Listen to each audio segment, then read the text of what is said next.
After this, I'm moving out. I've already packed. We'll talk later.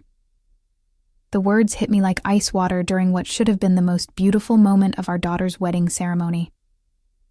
Douglas leaned close to my ear as Victoria walked down the aisle in her grandmother's pearls, his breath warm against my cheek as he delivered his devastating news with the casual tone of someone discussing dinner plans. My name is Evelyn Sharp, and I'm 58 years old.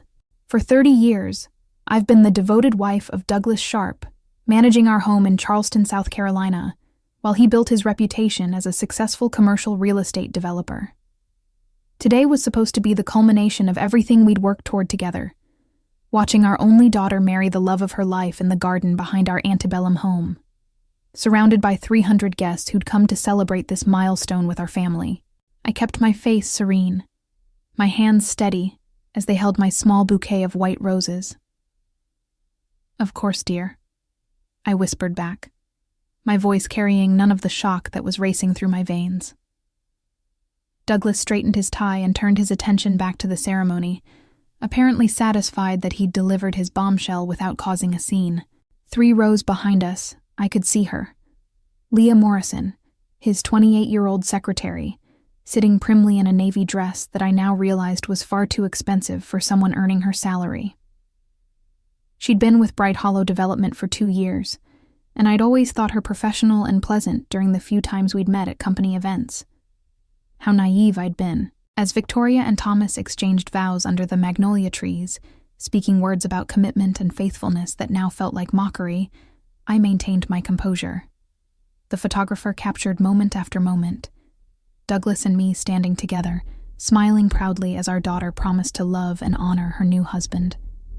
To everyone watching, we looked like the picture of marital success, the kind of couple who'd weathered 3 decades together and emerged stronger. But something cold and calculating had already begun forming in my chest. Douglas had chosen this moment, our daughter's wedding day, to announce his betrayal. He'd waited until I was trapped in public, surrounded by family and friends, when any emotional reaction would ruin Victoria's perfect day. He thought he'd cornered me, forced me into silent acceptance of his decision. What Douglas didn't know was that I'd seen this coming months ago, and I'd been preparing. The signs had started appearing 6 months earlier, though I'd initially dismissed them as midlife restlessness. Douglas began working later, claiming urgent projects that required evening meetings. His phone, once carelessly left on kitchen counters, now stayed glued to his side. He'd upgraded his wardrobe without mentioning it, trading his comfortable khakis for tailored suits that made him look younger, more vibrant. Our relationship had never been passionate in the Hollywood sense, but it had been steady, comfortable. We'd built Bright Hollow Development together, though Douglas received all the public credit while I managed the financial side from behind the scenes.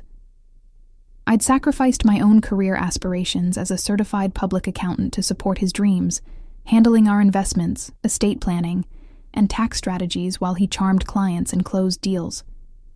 For 30 years, I'd been the perfect wife, hosting dinner parties for potential investors, managing our household staff, coordinating family vacations, and ensuring Douglas never had to worry about mundane details like bill payments or insurance renewals.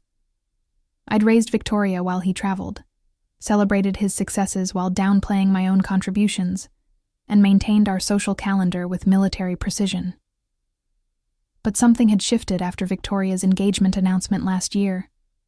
Douglas became distant, distracted. He'd stare at his phone during dinner, claiming to read industry news when I could see the reflection of text messages in his wine glass. He stopped mentioning Leah by name when discussing office matters, referring to her only as my assistant, with a careful neutrality that immediately raised my suspicions. 3 months ago, I decided to conduct my own investigation. It started small, checking our joint credit card statements more carefully, noting charges at restaurants I'd never been to, boutiques that sold women's clothing in sizes much smaller than mine. I discovered a second cell phone bill, paid from an account I'd never seen before. When Douglas claimed he was attending a real estate conference in Atlanta, I confirmed the event had been canceled 2 months earlier. That's when I hired Catherine Webb, a private investigator recommended by my longtime attorney, Harrison Phillips. Catherine was thorough and discreet, providing me with photographs, financial records, and a timeline that painted a clear picture of Douglas's affair. Leah Morrison wasn't just his secretary, she was his mistress, his confidant, and apparently his planned future. The apartment lease Catherine uncovered was particularly revealing. Douglas had signed a year-long contract for a luxury condo downtown, listing himself and Leah as occupants. The security deposit had come from a business account he'd opened without my knowledge, funded by money he'd systematically transferred from our joint investments. As I watched Victoria dance with Thomas during their reception, twirling in circles of ivory silk while guests applauded, I felt a strange sense of clarity. Douglas had underestimated me completely. He saw me as the passive wife who'd always accommodated his needs, who'd never question his decisions or challenge his authority. He had no idea what I was capable of when properly motivated. The revelation that shattered my remaining illusions came just 2 weeks before Victoria's wedding. I'd been reviewing our financial statements when I noticed irregular transfers. Significant amounts moved from our joint accounts to an investment fund I didn't recognize. When I called our financial advisor, Patricia Coleman, she seemed surprised by my inquiry. "I assumed you knew about the new portfolio Douglas established," Patricia said, her voice carrying a note of concern. "He specifically requested that all documentation be sent to his office address." That evening, I confronted Douglas directly. He was in his study reviewing contracts when I placed printouts of the unauthorized transfers on his desk. For a moment, his confident facade cracked, and I saw genuine surprise flash across his features. "Evelyn, these are just business investments," he said, but his voice lacked its usual certainty. "I'm diversifying our holdings to protect our retirement." "Our retirement?" I kept my tone level, professional. "These transfers are going to accounts with only your name attached, and according to Patricia, you've instructed that I be excluded from all communications regarding these investments." Douglas stood up, moving to the window that overlooked our garden. "You've always trusted me to handle the financial decisions. Why are you questioning me now?" "Because this isn't handling finances. This is hiding assets." I watched his shoulders tense as the truth settled between us. "I know about Leah, Douglas. I know about the apartment, the secret phone, all of it." He turned around slowly, and for the first time in our marriage, I saw him as a stranger. The man I'd loved and supported for 3 decades looked at me with calculation rather than affection, measuring how much damage control he'd need to manage. "What do you want?" he asked quietly. "I want honesty." The words came out harder than I'd intended. "I want to know how long you've been planning to leave, and I want to know why you're stealing from our joint accounts to fund your new life." Douglas straightened, and suddenly he was the successful businessman again, the man who'd built an empire through charm and determination. "I'm not stealing anything. Those funds represent my contribution to our marriage, and I have every right to protect my interests." "Your interests?" The audacity was breathtaking. "I've been managing our finances for 30 years. I know exactly what each of us contributed, and it's not what you think." That's when I saw the first flicker of uncertainty in his eyes. Douglas had always assumed I was simply paying bills and balancing checkbooks, never realizing the sophisticated web of investments, trusts, and legal protections I'd woven around our assets. He'd never bothered to understand the complexity of our financial structure, because he'd never thought he'd need to. As I left his study that night, I knew our marriage was over, but I also knew that Douglas had made a critical error. He'd underestimated the woman who'd been quietly protecting and growing our wealth for 3 decades. The weeks leading up to Victoria's wedding became a careful dance of deception on both sides. Douglas continued his charade of the devoted father, enthusiastically discussing reception details and guest arrangements while secretly finalizing his escape plan. Meanwhile, I played the role of the overwhelmed mother of the bride, using wedding preparations as cover for meetings with Harrison Phillips, my attorney, and countless hours spent documenting our financial holdings. Harrison had been our family lawyer for 15 years, but this was the first time I'd met with him privately. His office overlooked Charleston Harbor, and I found myself staring at the sailboats while he reviewed the evidence Catherine Webb had gathered. "Evelyn, what Douglas has done constitutes marital misconduct under South Carolina law," Harrison said, spreading photographs and financial documents across his mahogany desk. "The secret transfers, the hidden apartment lease, the systematic depletion of joint assets, all of this supports your position in divorce proceedings." But I wasn't interested in a lengthy court battle that would inevitably become public knowledge. Douglas thrived on his reputation as a successful family man and community leader. His real estate empire depended on trust and relationships built over decades of careful image management. "I don't want to destroy him publicly," I told Harrison. "I want him to destroy himself." That's when we developed what Harrison privately called the surgical approach. Instead of fighting Douglas's asset transfers, we'd let him continue making them while ensuring he was actually transferring money he no longer legally owned. The key was restructuring our holdings before he realized what was happening. Over the next 10 days, I signed papers that moved the majority of our assets into irrevocable trusts, protected investment accounts, and legal entities that Douglas couldn't access without my explicit consent. Our family home, the vacation house on Kiowa Island, the investment properties that generated our rental income, everything was quietly shifted into structures that protected my interests, while leaving Douglas's recent transfers as evidence of attempted fraud. The most satisfying discovery came when Catherine uncovered the full extent of Douglas's financial planning. He'd been methodically moving money for months, believing he was securing his future with Leah. What he didn't realize was that most of the accounts he'd been funding were connected to assets I'd already protected through legal restructuring. "Your husband has essentially been stealing his own money and giving it to his mistress," Catherine explained with professional satisfaction. "When the divorce proceedings begin, those transfers will be viewed as dissipation of marital assets, which means he'll be required to reimburse the marital estate." Douglas's confidence during those final weeks before the wedding was almost amusing. He'd arrive home from his secret meetings with Leah looking pleased with himself, probably imagining how smoothly his transition would proceed. He'd established a new life, secured his finances, and timed his announcement to minimize my ability to interfere. At Victoria's rehearsal dinner, I watched him give a heartfelt speech about love, commitment, and the importance of family. He spoke eloquently about the marriage he and I had built, praising my dedication and support while guests applauded his apparent devotion. Later, I saw him check his phone repeatedly, probably coordinating final details with Leah about their post-wedding plans.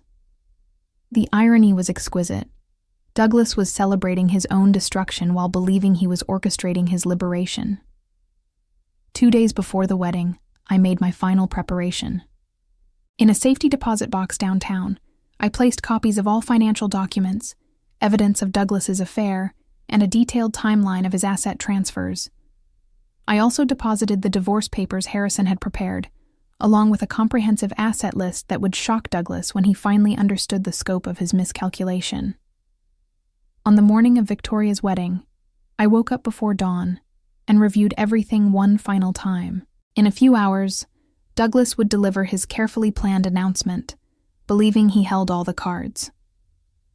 He had no idea that I'd been preparing for this moment for months, that every move he'd made had been anticipated and countered. The wedding ceremony proceeded flawlessly, despite Douglas's devastating whisper. Victoria looked radiant as she promised to love Thomas through every challenge life might bring them, their words carrying weight that felt almost prophetic given the drama unfolding in the front row. I maintained my composure throughout the service, smiling at appropriate moments and dabbing my eyes with a handkerchief when Victoria's voice broke with emotion during her vows. After the ceremony, the photography session became a surreal exercise in pretense. Douglas and I posed together for family portraits, his arm around my waist as if nothing had changed between us. When the photographer requested a picture of just the parents, Douglas smiled warmly and pulled me closer, playing his role as the devoted husband perfectly. "Beautiful ceremony," Leah commented when she approached us during the cocktail hour, her voice carefully neutral. "Victoria looks absolutely stunning." "Thank you," I replied pleasantly, noting how Douglas's jaw tightened slightly when she spoke. We're so proud of her. The three of us stood there for a moment, an awkward triangle of civility masking the explosive truth beneath. Leah excused herself quickly, probably sensing the tension she couldn't quite identify. During dinner, Douglas delivered another performance worthy of an award. He stood to give the traditional father's speech, his voice strong and emotional as he spoke about watching Victoria grow up, about the pride he felt in the woman she'd become. He thanked me publicly for being the heart of our family and the woman who made all of this possible. The applause was thunderous, and several guests approached me afterward to comment on what a wonderful marriage Douglas and I had, how lucky Victoria was to have parents who clearly adored each other after so many years. Each compliment felt like a small blade, but I smiled graciously and accepted their praise while planning Douglas's downfall. As the evening progressed, I noticed Douglas checking his watch repeatedly. He'd probably promised Leah they'd leave together once the reception wound down, finally beginning their new life as a couple. Every few minutes, his eyes would find her across the room, and I could see the anticipation building in his expression. The moment I'd been waiting for came during the last dance. While Victoria and Thomas swayed to their wedding song, surrounded by family and friends who'd gathered to celebrate their love, Douglas leaned close to me again. I know this is difficult, he said quietly, but I think it's better this way. Clean break, no prolonged arguments or negotiations. I agree completely, I replied, my voice steady. A clean break is exactly what we need. Douglas looked surprised by my calm response, probably expecting tears or pleas for reconsideration. I'm glad you understand. I was worried you might make this complicated. Oh, Douglas, I said softly, turning to meet his eyes directly. I would never make things complicated for you. Something in my tone must have registered, because his confident expression flickered slightly. But before he could respond, Victoria and Thomas approached us, glowing with happiness and ready to begin their honeymoon departure tradition. As we waved goodbye to the newlyweds, Douglas standing beside me with rice in his hair and his arm around my shoulders for the final photographs, I felt a sense of completion. Victoria was safely married and departing for her honeymoon in Italy. The guests were beginning to leave, thanking us for a beautiful celebration, and Douglas was about to discover that his carefully orchestrated escape plan had been an elaborate trap of his own making. After the last guest departed and the catering staff finished cleaning up, Douglas and I found ourselves alone in our garden for the first time since his morning announcement. He'd loosened his tie and rolled up his sleeves, looking relaxed and pleased with how smoothly the day had proceeded. That went well, he said, surveying the remnants of Victoria's reception. She looked happy. She did, I agreed, then turned to face him directly. I believe you mentioned we needed to talk. Douglas's expression shifted, becoming more serious as he prepared for what he clearly expected to be a difficult but manageable conversation.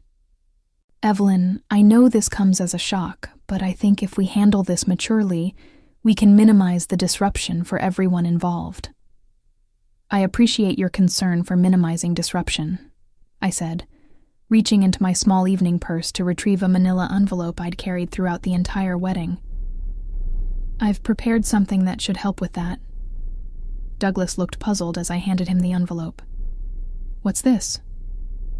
Everything you'll need for your fresh start, I replied calmly, including some documents I think you should review immediately. His confusion deepened as he opened the envelope and began examining the contents. I watched his face carefully, noting the exact moment when his confidence began to crack. It started with a small frown as he read the first page, then progressed to genuine alarm as he flipped through the divorce papers Harrison had prepared. This is dated 3 weeks ago, Douglas said slowly, his voice carrying the first hint of uncertainty I'd heard from him all day. Yes, I filed them the day after I discovered your secret apartment lease, I explained pleasantly. Keep reading. The asset list is particularly interesting. Douglas's hands were shaking slightly as he reached the financial documentation.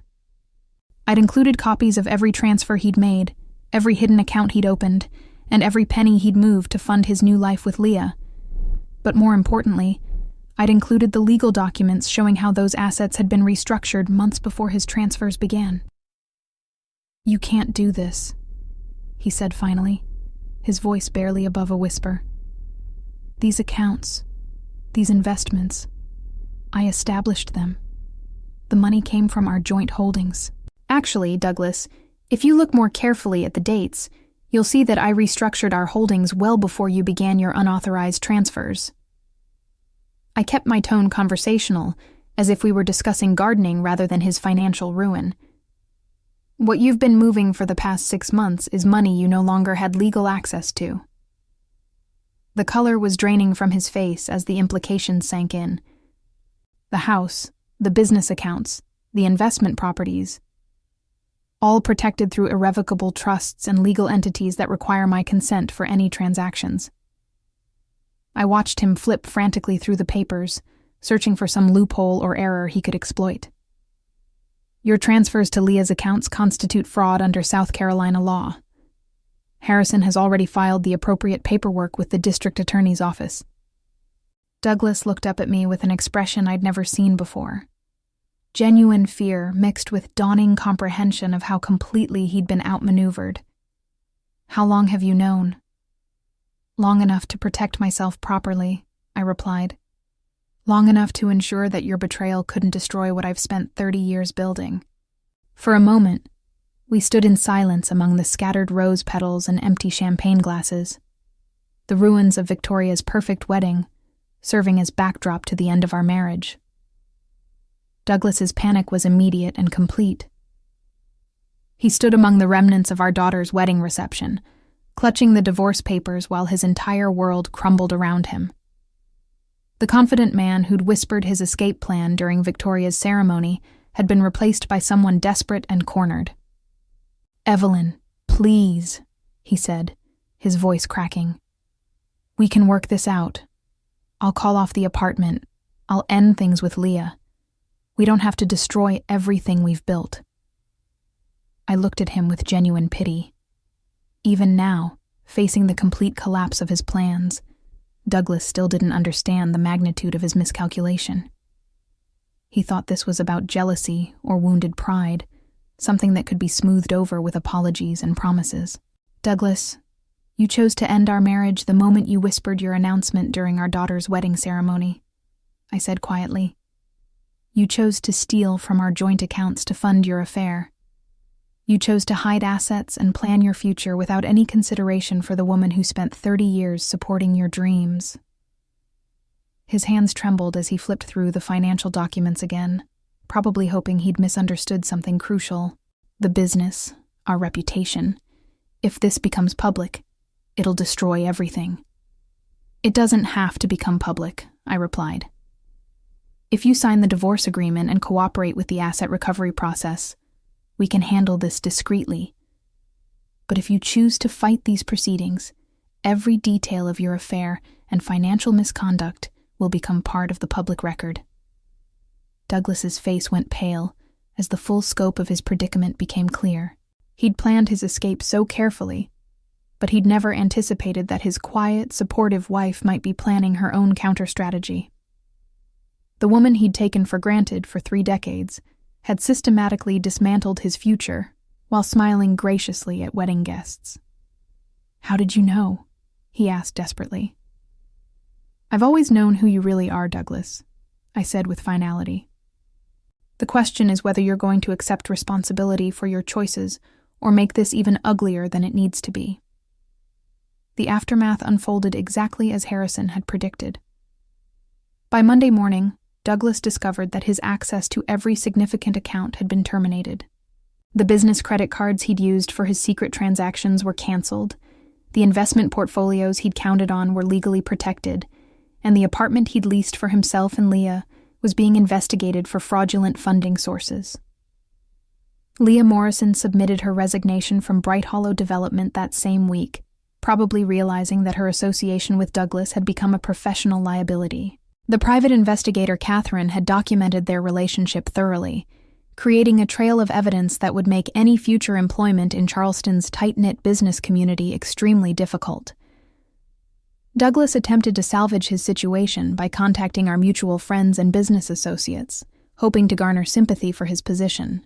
But word of his affair and financial misconduct spread quickly through Charleston's social circles, and the man who'd built his reputation on trustworthiness found himself increasingly isolated.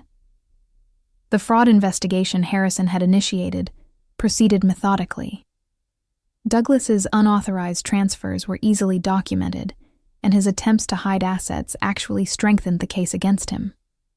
Within 2 weeks, he was facing potential criminal charges in addition to the civil proceedings. I, meanwhile, maintained my dignity throughout the process. I attended Victoria's post-wedding brunch as planned, graciously accepting congratulations from friends who hadn't yet heard about Douglas's departure.